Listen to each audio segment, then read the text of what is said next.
The conference room buzzed with an electric tension that made the air feel thick, almost suffocating.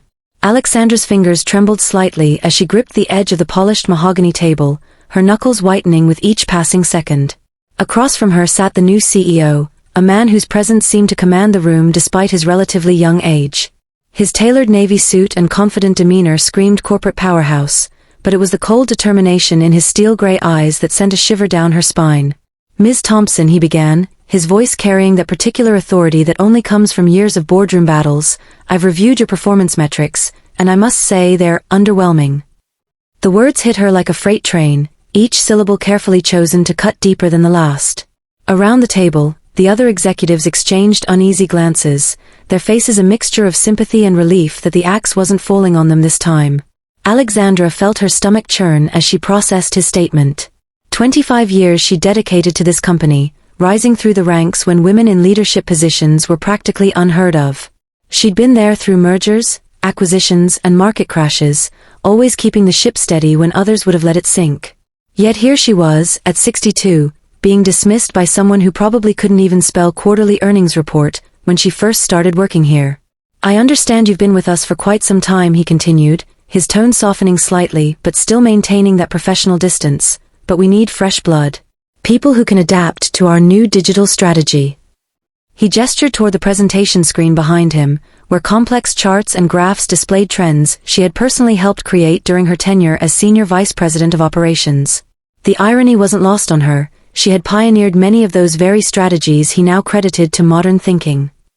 Her mind raced back to just last quarter when she had presented the exact same data projections he was now using to justify her termination.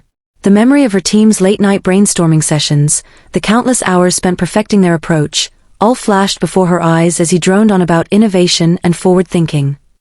Her colleagues remained silent, their usual camaraderie replaced by an uncomfortable stillness. Even Margaret, her closest ally on the executive team, avoided her gaze, focusing instead on the papers in front of her. Alexandra knew they weren't blind to what was happening. This wasn't about performance metrics or digital strategies. This was about age, about gender, about making space for the new guard without properly acknowledging what the old guard had built. The young CEO leaned forward, placing his hands flat on the table.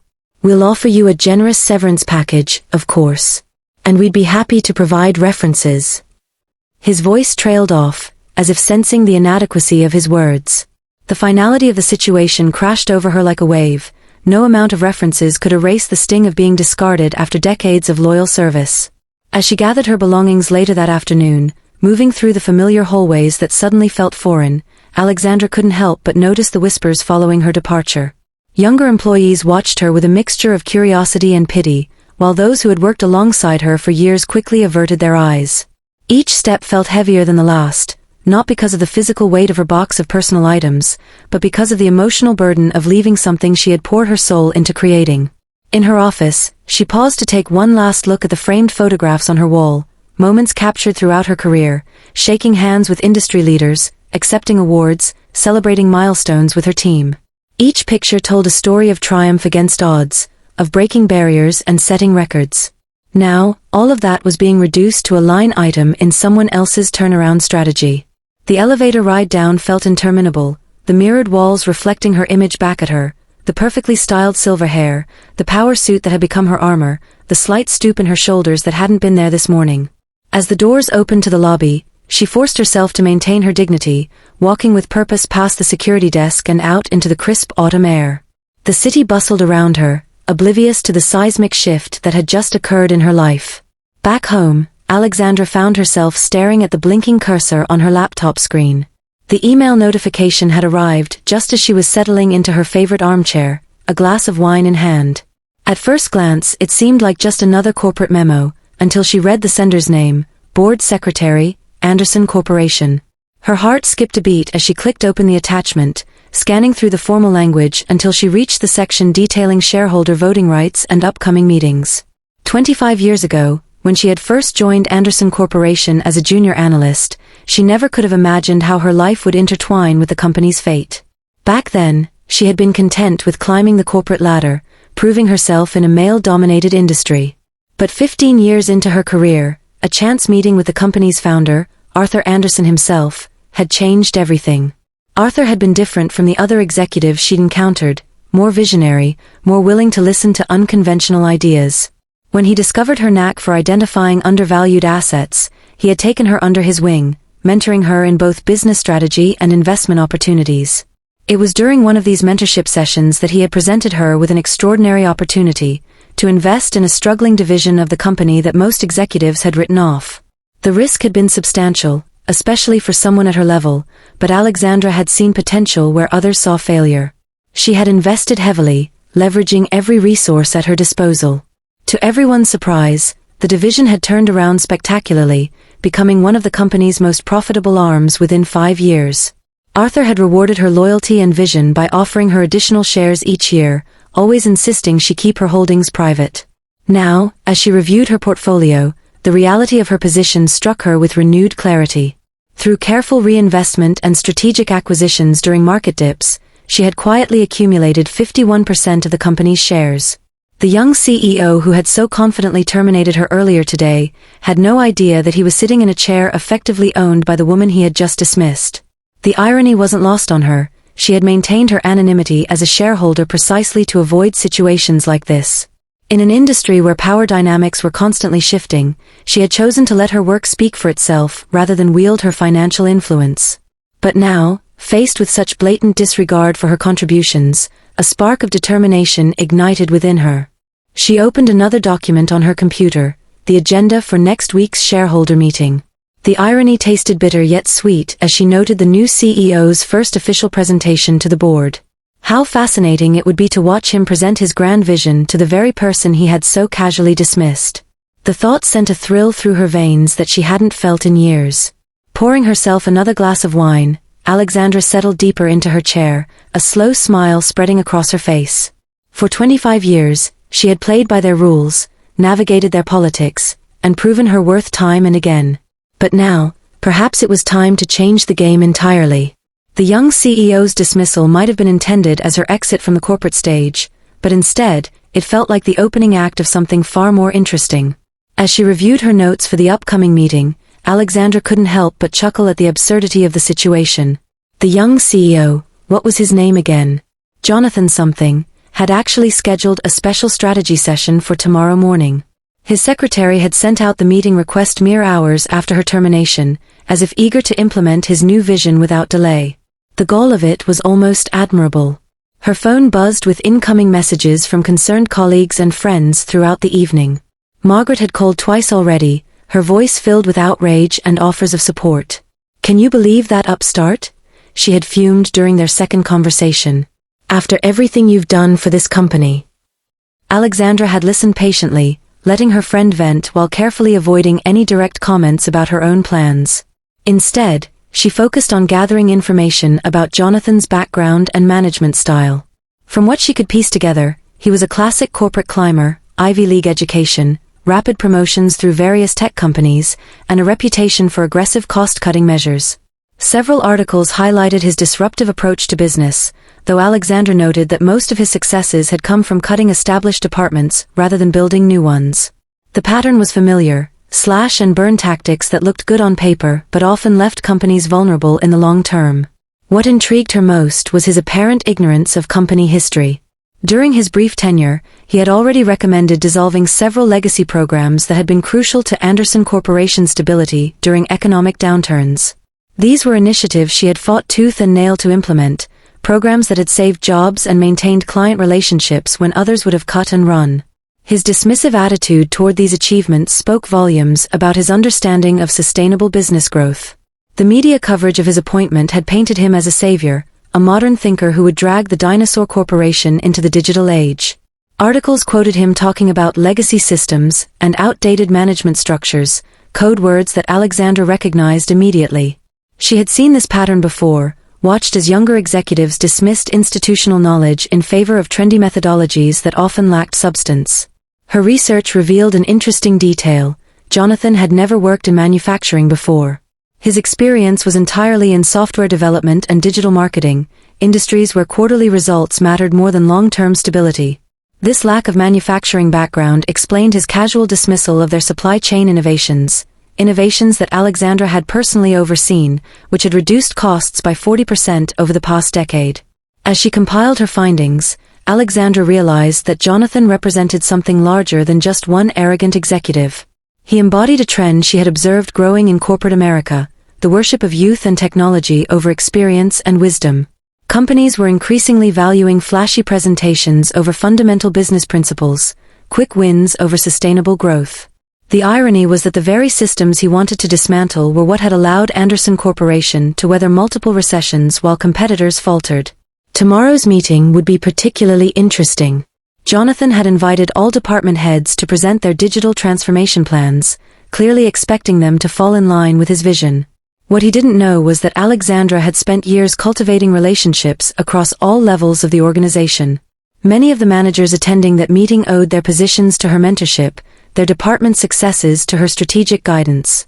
They might not know about her shareholder status, but they certainly understood who had consistently supported their initiatives when others had wanted to cut funding.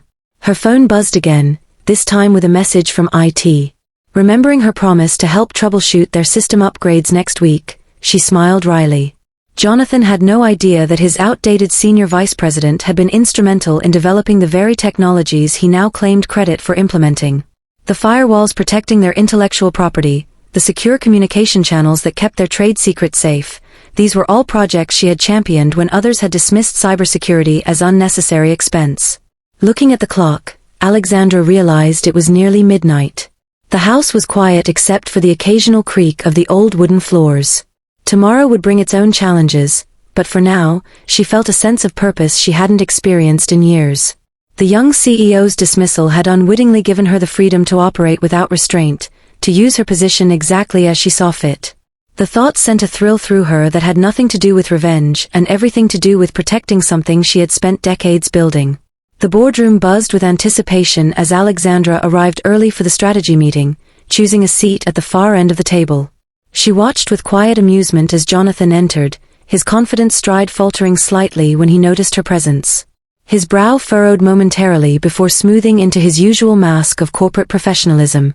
"Ms. Thompson," he acknowledged coolly, taking his position at the head of the table. "I wasn't aware you'd be joining us today." Her response was measured, her tone polite but firm. "As a former senior executive, I thought it prudent to understand the direction in which you're steering the company." She caught the slight twitch at the corner of his mouth, the barest hint of irritation at her presumption.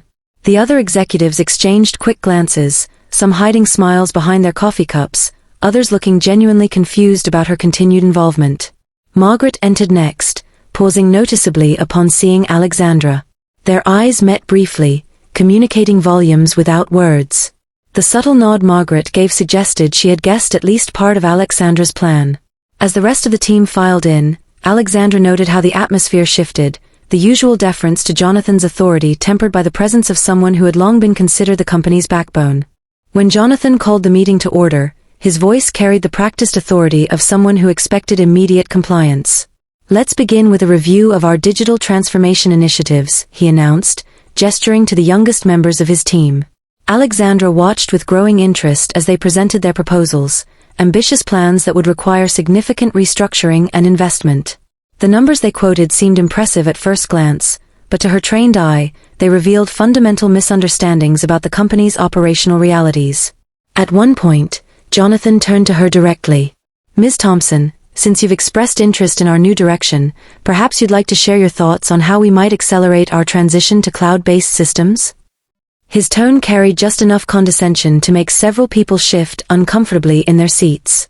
Alexandra leaned forward slightly, her expression thoughtful. "Actually, Jonathan," she began, deliberately using his first name, "we implemented a hybrid cloud solution 3 years ago. The infrastructure is already in place. It's simply a matter of optimizing what we have rather than starting from scratch." She watched as realization dawned on several faces around the table. The IT director cleared his throat, obviously struggling to maintain his composure. "Yes, Ms. Thompson is correct. The system she helped develop has been running efficiently with minimal issues." Jonathan's jaw tightened imperceptibly, but he recovered quickly. "Be that as it may, we need to move faster. The market won't wait for us to catch up." His words hung in the air, challenging her to respond. Alexandra took a sip of water, buying herself a moment to consider her approach. When she spoke again, her voice carried the weight of someone who had seen countless market cycles come and go. Speed isn't always an advantage, Jonathan. Sometimes, moving too quickly can be just as detrimental as standing still. Our current systems have been stress-tested through multiple market conditions. Before we start dismantling them, perhaps we should examine why they've been successful. She pulled out her tablet, displaying metrics that showed their existing platform's performance against industry benchmarks. For instance, our current uptime exceeds industry standards by 23%, and our security protocols have prevented 3 major breaches in the past year alone. Around the table, heads nodded in agreement. The finance director chimed in, "Ms. Thompson is right. Our current system has saved us approximately $2 million annually in prevented downtime and security incidents." The young CEO's confidence seemed to waver slightly, but he pressed on. "Still, we need to be more aggressive. Our competitors are innovating rapidly." Alexandra's lips curved into a small, knowing smile. Innovation doesn't always mean reinvention. Sometimes, it means improving what works. For example, the predictive maintenance algorithms we developed last year have reduced equipment failures by 35%. Those are real innovations that impact our bottom line daily. She could see the frustration building in Jonathan's eyes as his team began nodding along with her points. The meeting continued in this vein, with Alexandra methodically dismantling each of Jonathan's proposed changes with facts and figures that only someone deeply familiar with the company's operations would know.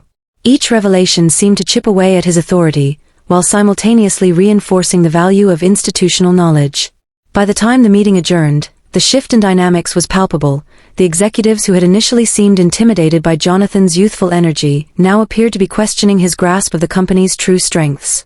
As people filed out of the room, several stopped to exchange quiet words with Alexandra, their body language speaking volumes about where their loyalties truly lay. Jonathan lingered at the head of the table, watching her with an unreadable expression. The challenge in his eyes promised that this was far from over, but Alexandra merely gathered her papers with deliberate calm, knowing she had planted seeds of doubt that would continue to grow in the days to come. The following days unfolded like a carefully orchestrated symphony, each movement building toward the crescendo Alexandra knew was inevitable. Jonathan doubled down on his efforts to assert control, calling emergency meetings and pushing for rapid implementation of his strategies. Yet with every decision he made, Alexandra quietly countered, not through direct confrontation but by leveraging her deep-rooted influence within the company. Department heads began approaching her privately, seeking guidance on how to navigate Jonathan's directives without compromising the systems they'd spent years perfecting. Margaret proved an invaluable ally, subtly steering conversations during executive sessions to highlight Alexandra's contributions. "You know," she said during one particularly heated discussion about cost-cutting measures, "the supply chain optimization program we're considering dismantling saved us $12 million last quarter alone. That was Ms. Thompson's design." The room fell silent as everyone absorbed the weight of her words. Even Jonathan couldn't dismiss the figures outright, though his jaw clenched visibly. By the time the next board meeting rolled around, the atmosphere had shifted dramatically. Shareholders filed into the conference room, their expressions ranging from curiosity to thinly veiled skepticism. Jonathan stood at the podium, projecting confidence as he outlined his vision for the company's future. But this time, there was no mistaking the undercurrent of doubt rippling through the audience. Alexandra sat quietly in the back row, observing as murmurs spread among attendees, many of whom now seemed more interested in questioning than nodding along. When it came time for shareholder questions, a middle-aged man raised his hand. "Mr. CEO," he began, his tone polite but probing, "could you clarify how your proposed restructuring will impact our long-term client retention rates?" Another shareholder chimed in before Jonathan could respond. "And what safeguards are in place to ensure continuity in our cybersecurity protocols?" One by one, the queries piled up, each one highlighting areas where Alexandra's work had been instrumental. Jonathan handled the questions as best he could, but cracks were beginning to show. His answers grew shorter, his gestures sharper. Finally, unable to contain herself any longer, Alexandra stood up. Every eye in the room turned to her, some surprised, others expectant. She walked calmly to the front, her presence commanding attention without effort. "Before we proceed further," she began, her voice steady and clear, "I believe it's important to address something that may not be widely known." She paused, letting the tension build just enough. As many of you are aware, I recently stepped down from my role as Senior Vice President after 25 years of service to this company. What you may not know is that I also happen to hold 51% of Anderson Corporation's shares. A collective gasp swept through the room. Jonathan froze mid-sentence, his face draining of color. For a moment, the only sound was the faint hum of the air conditioning. Then slowly, realization dawned across the faces of the shareholders. Whispers erupted, some shocked, others amused, all intrigued. Alexandra continued, her tone unwavering. I've always believed in leading by example and letting my work speak for itself. However, recent events have made it clear that transparency is necessary. My investment in this company isn't just financial, it's personal. And while I respect fresh perspectives, I cannot stand idly by and watch decades of hard-won progress dismantled out of haste or misunderstanding. She turned to Jonathan, who looked as though he'd been punched in the gut. Mr. CEO, she said, her voice softening slightly, you have energy and ambition, qualities that can serve this company well if channeled correctly. But leadership requires more than bold ideas, it demands respect for what has come before and a willingness to learn from those who built the foundation you now stand on. The room erupted into applause, spontaneous and heartfelt. Jonathan managed a weak smile, clearly unsure of how to respond. When the noise subsided, Alexandra added, let's work together to find a path forward that honors both innovation and experience. After all, that's what true progress looks like. In the weeks that followed, the dynamic at Anderson Corporation transformed entirely. Jonathan, humbled but determined, sought Alexandra's counsel regularly, learning to balance his enthusiasm with practical wisdom. Under their combined leadership, the company flourished, melding cutting-edge technology with time-tested practices. As for Alexandra, she found renewed purpose in mentoring the next generation of leaders, ensuring that the lessons of the past would continue to shape the future. The young CEO who had once fired her became one of her most devoted protégés, often joking that being corrected by her was the best thing that ever happened to him. And so what began as a dismissal evolved into a partnership, one that proved stronger than either could have achieved alone. In the end, it wasn't about power or pride, it was about preserving a legacy while embracing change. A satisfying harmony, indeed.